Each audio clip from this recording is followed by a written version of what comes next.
Hello friends, welcome to this video on Tutorials Point. Today we will talk about problem solving skills. Well, problems are a part of our life. All of us face problems at some point or the other in our life. These problems can be personal problems at home with your parents, with your siblings, etc. Or it can also be professional problems which you might face with your co-workers, your team members or your managers and bosses. Problems will always be there, but we need to understand how to solve these problems in the most efficient and effective manner so that it leads us to be confident and mature human beings. Let's discuss what is on the agenda today. Well, we will discuss on what is a problem.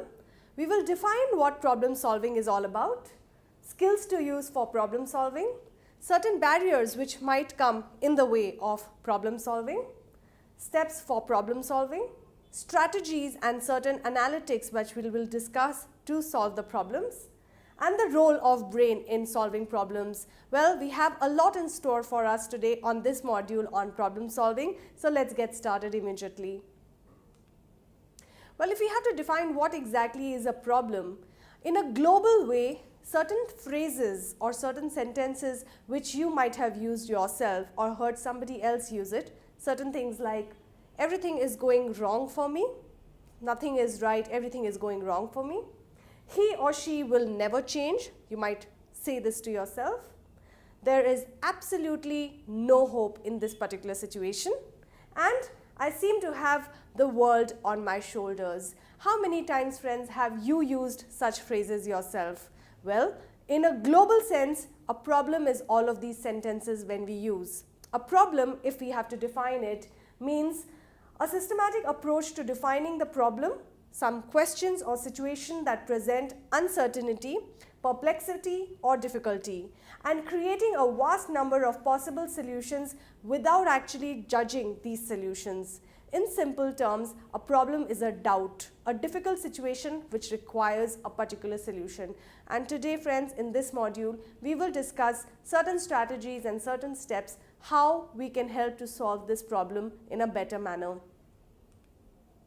Certain facts about problem solving. Well, Mr. Peck has very nicely mentioned in this statement, problems call forth our courage and our wisdom. In fact, they create our courage and wisdom. It is only because of these problems that we grow mentally and spiritually. Friends, if we would not have problems in our life, nothing would be working out for us. We would remain the way we are. We would always never really think of growing in a spiritual, mature, mental manner. So it becomes very important to understand that problems are not always negative. Don't think of them in a negative manner. They can be very positive terms. In fact, we need to use these problems in a positive manner if we really want to grow into successful human beings. So what exactly is problem solving? Certain facts and certain things that we need to discuss with regards to problem solving. Problem solving forms a part of our thinking. So it's always going to be there. It's a part of our thinking.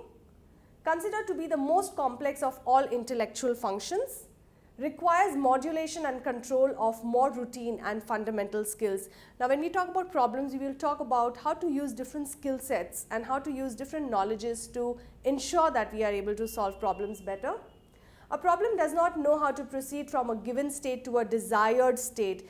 Problems will never solve by themselves. In fact, it is upon the person on whom this problem is there to take that problem from a particular place to another place. So taking them from point A to point B depends on the person on whom the problem is there. It is a part of a larger problem process that includes problem finding as well as problem shaping. So problem solving is only a small part of the entire gamut of entire space of problems. Well, we will now discuss certain skill sets which are required or which are rather used for problem solving.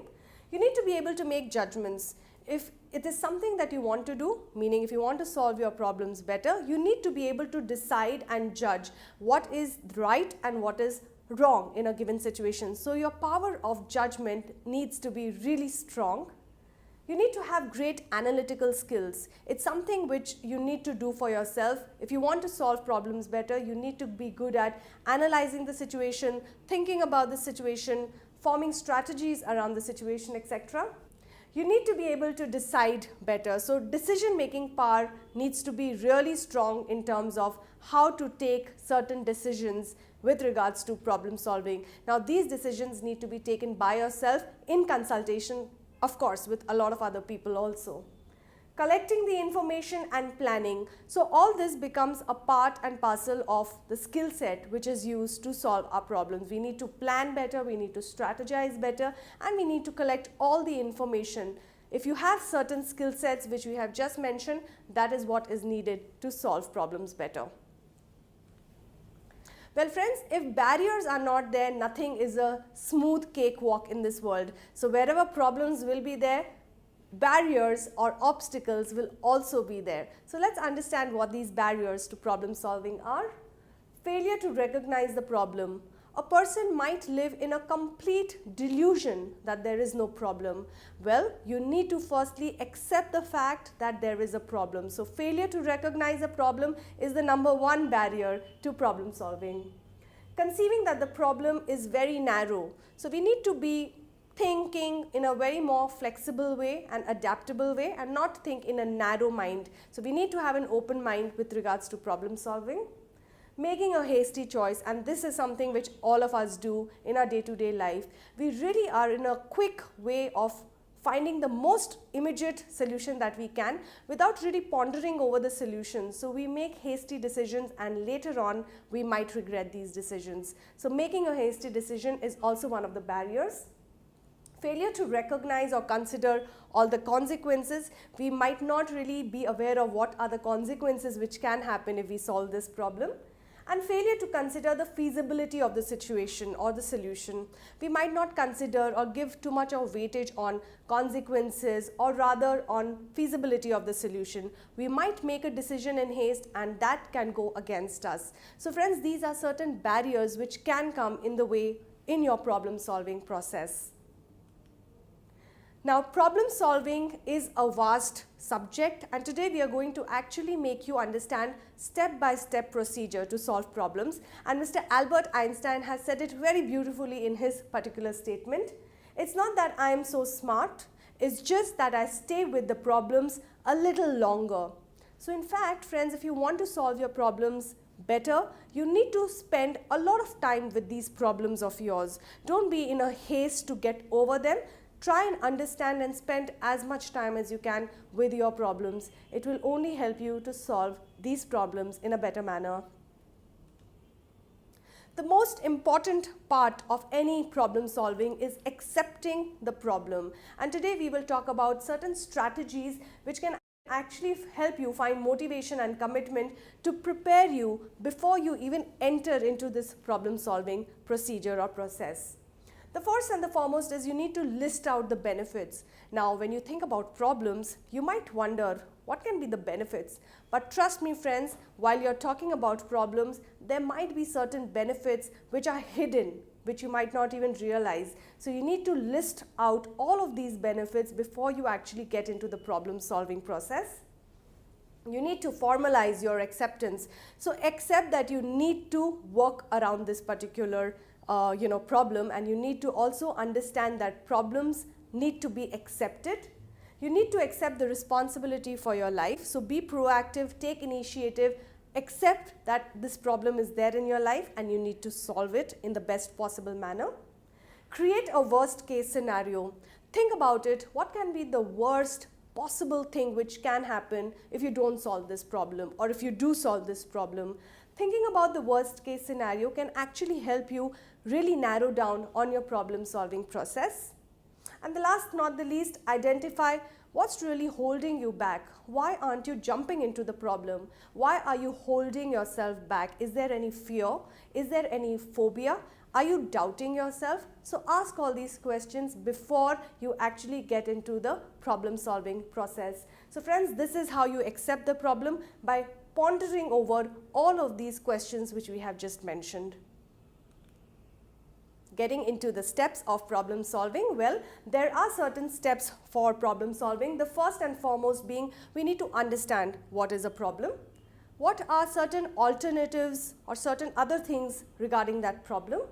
the advantages and disadvantages of each of this alternative that we have identified for ourselves, what is the solution, and last but not the least, how well is the solution really working. In the last step, we actually come to know whether a problem has been solved or not. So let's understand in detail each and every step of problem solving now. Step 1, what is exactly the problem? So certain questions, friends, you need to ask yourself when you are in this particular stage of the first step of problem solving. Questions to ask is, what do I know about this particular situation? You might have landed yourself in a situation and you need to think about what exactly is this situation, do I know about it? What results am I aiming for in this situation? You need to think about the end goal. What is it that you're looking for if this problem is solved? And how can I define the problem? Now friends, defining the problems at times is not an easy task. You might think of a problem in your head, but when you think about it and when you write it down, the problem doesn't really exist. It's all there in your mind. So how do you really define the problem? Let's understand now certain ways of defining the problem. So first and foremost, you need to collect all the relevant information that you need for this problem solving process. So collect information from wherever you can, try and get everything together which will help you define the problem. Clarify any background issues. There might have been certain things in the past which might have happened, so you need to collect all the background information issues also. What are the constraints? Certain do's, don'ts with regards to that problem, you need to define that. Are there any sub-problems? Now there might be a very big problem, and under that there might be sub-problems which you might have missed out. So what I'm trying to understand is, let's understand, are there any sub-problems and how do you deal with those sub-problems within the larger problem? So these tips and these questions will actually help you define the first step, which is defining the problem. Now you might want to ask yourself certain questions to analyze these problems. Let's see what these questions which you need to ask yourself. History of the problem, how long has that problem existed? Has it just entered into your life or has it been there since a long time? You need to understand the time period of that particular module. How serious is the problem? Well, sometimes a problem might be a small thing, but we make a big thing out of that in our minds. So we need to understand how serious is the problem. Is it really worth giving your time and attention to? What are the causes of the problem? Certain causes, certain root things which might turn up over here. So certain root causes of the problem. What are the effects of the problem? Ultimately, how will the problem affect you or not affect you? What are certain symptoms of the problem? Well, you need to ask yourself, and rather I would say introspect on these questions with regards to problem solving, and we are still in the first step of defining the problem. So we are getting all this information, introspecting and really spending a lot of time at this step, which is the first step, to get to know all that we can about the problem. The step number 2 is, what are the alternatives? Now once you have defined the problems, you need to understand what are the alternatives. Now how will you get to know the alternatives? You can actually speak to other people about it. If it's a personal problem, you can speak to your family members about it, your siblings, your friends.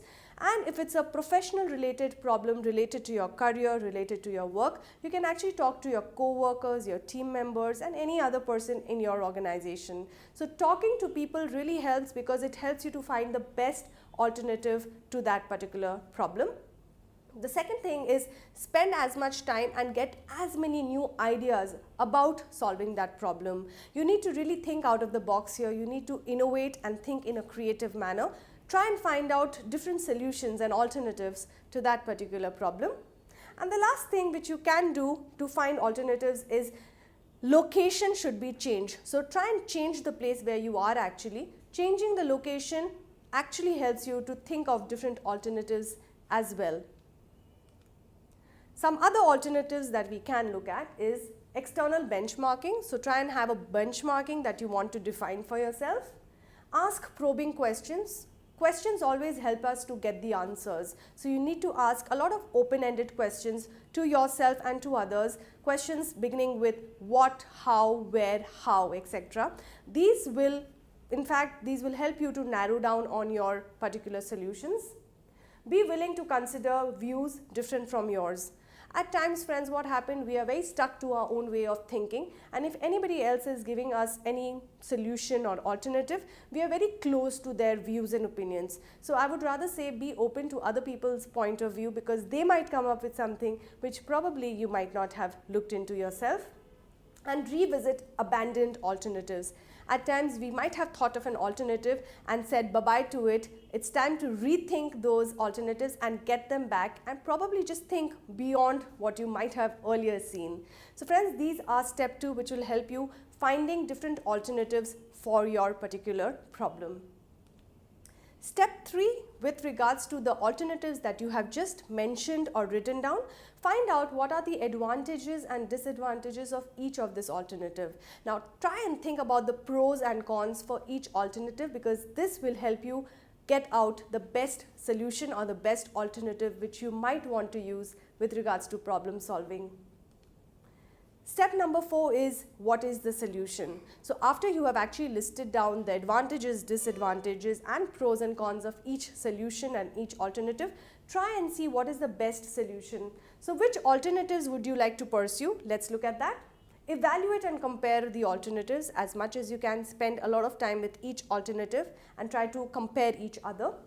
Combine the alternatives. At times 2 or 3 solutions can be combined together to give you the best solution. So that can be worked out. Try out each alternative in your imagination. Just try to play each and every solution in your mind. Visually think about having a discussion in your own mind and finding the best solution. What steps can I take to act on the alternatives chosen? After you have zeroed down on the best solution or the best alternative, you need to also think about what are the steps which will help you find solution on this particular alternative that you have chosen. Step 5, and the last step for problem solving, is how well is the solution working? Well friends, you will not know whether a problem has been solved or no until and unless you ask yourself whether the solution has been well received. Well, by asking what is my evaluation, asking yourself, introspecting whether the solution has worked or not, by asking what is your feedback on that particular problem and what adjustments are necessary. After a problem has been solved, you might have to adjust your life a little bit with regards to that particular problem.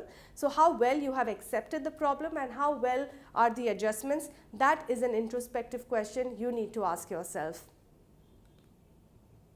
Well friends, now we are going to discuss the most effective way of problem solving. After discussing the steps, we now need to understand how effectively we can solve the problems. Well, we have the left brain and the right brain. Every individual has a left and a right brain. Now these brains function in a particular manner. So let's understand what is the role and function of a left brain vis-a-vis what is the function and the role of a right side brain. Let's decode left and right brain. The left brain is more thinking in terms of logic. They use analytics, organization, administration, maths, science. They view a lot of knowledge and facts. So well, if I have to decode a left brain person, he is somebody who really thinks, observes, analyzes, strategizes on a particular thing. On the other side, the right brain is actually very emotional, very sensitive, spiritually they are very active, intuition, interpersonal skills. They believe in a lot of art and music, they believe in themselves and they always see the bigger picture. Now, if I have to tell you that you need to use one side of your brain to decode any kind of problem, the left side of the brain actually thinks about the problem too much. They analyze, they strategize and they really blow things out of proportion. On the other hand, the right side of the brain can get very emotional and intuitive. So the best way to problem solve is by analyzing the problem from the left hand side of your brain, and once you have decided how to solve the problem, you need to use the right side of the brain to really let go of that problem and really become less emotional and sensitive about it. Well, that brings us to the conclusion of this particular module on problem solving. We have discussed a lot in detail today with regards to what are problems, how to solve problems, certain skill set required to solve the problems and certain steps to solve problems in a better manner. Also understanding the left and right side of the brain in helping us solve the problems. Well friends, we hope that you have enjoyed listening to this particular module on problem solving. Thank you very much for listening to us, and do leave your comments in the comment box.